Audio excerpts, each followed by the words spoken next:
سورہ المائدہ آیت نمبر 65 اور 66 ترجمہ۔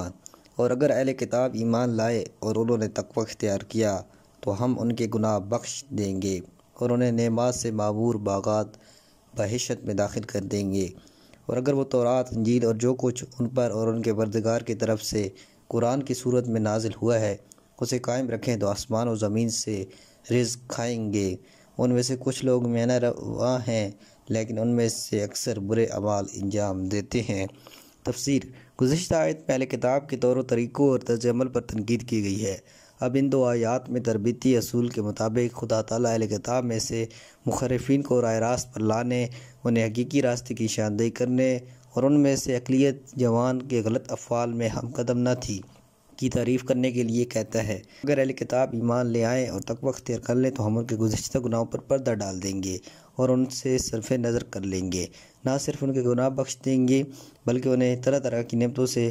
پرباغات جنت میں داخل کر دیں گے۔ یہ تو معنوی اور کفری نعمتوں کے بارے میں ہے۔ اس کے بعد ایمان و تقوی کے گہرے اثر حتیٰ مادی زندگی میں اس کے اثر کی طرف اشارہ کرتے ہوئے فرمایا گیا ہے۔ اگر وہ تورات اور انجیل کو قائم رکھیں اور زندگی کے دستور و عمل کے طور پر انہیں اپنی آنکھوں کے سامنے رکھیں اور جو کچھ پروردگار کی طرف سے ان پر نازل ہوا ہے ان سب پر عمل کریں، چاہے وہ گزشتہ آسمانی کتب ہوں یا قرآن، اور ان میں تفریق و تعصب کو راہ نہ دے تو آسمان و زمین کی نعمتیں انہیں گھیر لیں گی۔ اس میں شک نہیں کہ تورات اور انجیل کو قائم اور برپا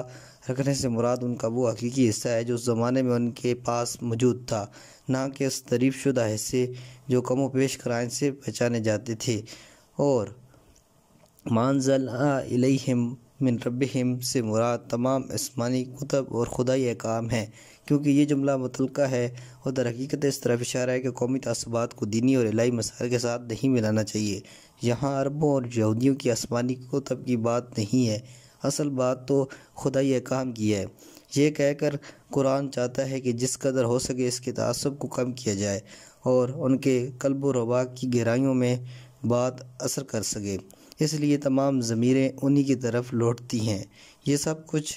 اس بنا پر ہے تاکہ وہ ہٹ دھرمی کی سواری سے اتر پڑے اور یہ تصور نہ کرے کہ قرآن کے سامنے سر تسلیم خم کرنے کا مطلب یہ ہے کہ یہودیوں نے عربوں کے سامنے سر جھکا دیا، بلکہ اس کا مطلب ہے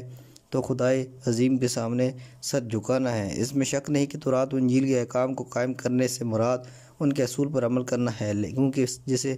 ہم بار بار کہہ چکے ہیں کہ تمام تعلیمات انبیاء کے اصول تمام جگہ ایک جیسے ہیں اور ان کے درمیان صرف کامل و اکمل کا فرق ہے، اور یہ بات اس کے منافی نہیں کہ گزشتہ دین کے بعض احکام بعد والے دین کے بعض احکام کے ذریعے منسوخ ہو جائے۔ مختصر سے کہ درجہ بالا آیت ایک مرتبہ پھر اس بات پر زور دے رہی ہے کہ آسمانی تعلیمات کی پیروی صرف بعد از موت کی زندگی کے اسباب مہیا کرنے کے لیے نہیں ہے، بلکہ یہ انسانوں کی تمام مادی زندگی کے لیے بھی مفید ہے۔ یہ پیروی جماعتوں اور گروہوں کی صفوں کو منظم کرتی ہے، توانائیوں کو مجتمع کرتی ہے، نعمتوں کو ببرکت کرتی ہے، وسائل کو وسعت دیتی ہے، زندگی کو خوشحال بناتی ہے اور امن امان پیدا کرتی ہے۔ ان عظیم مادی وسائل اور فراوان انسانی توانائیوں پر ایک نظر ڈالی جائے کہ جو آج کی دنیا انسانیت میں تعلیمات انبیاء سے انحراف کی وجہ سے پیدا ہوئی ہیں، تو ہم دیکھیں گے کہ سب تباہ کن ہتھیاروں، بے سبب کشمکشوں اور ویران کن مسائل پر صرف ہو رہی ہیں۔ آج دنیا کی جتنی دولت اور مسائل دنیا کی تباہی کے لیے استعمال ہو رہے ہیں وہ اصلاح و فلاح کے لیے استعمال ہونے والے وسائل سے زیادہ نہیں تو کم بھی نہیں۔ آج کس قدر دماغی صلاحیتیں جو جنگی ہتھیاروں کی تیاری اور استعماری اور سامراجی مقاصد کے لیے استعمال ہو رہی ہیں، جو وسائل اور ذرائع صلاحیتیں اور توانائیاں فضول اور بیکار صرف ہو رہی ہیں، ان کی نوع انسانی کس قدر ضرورت مند اور محتاج ہے۔ یہ سب نہ ہونا تو دنیا آج خوبصورت، زیبا اور رہنے کے قابل ہوتی۔ ضمنی طور پر توجہ ہے کہ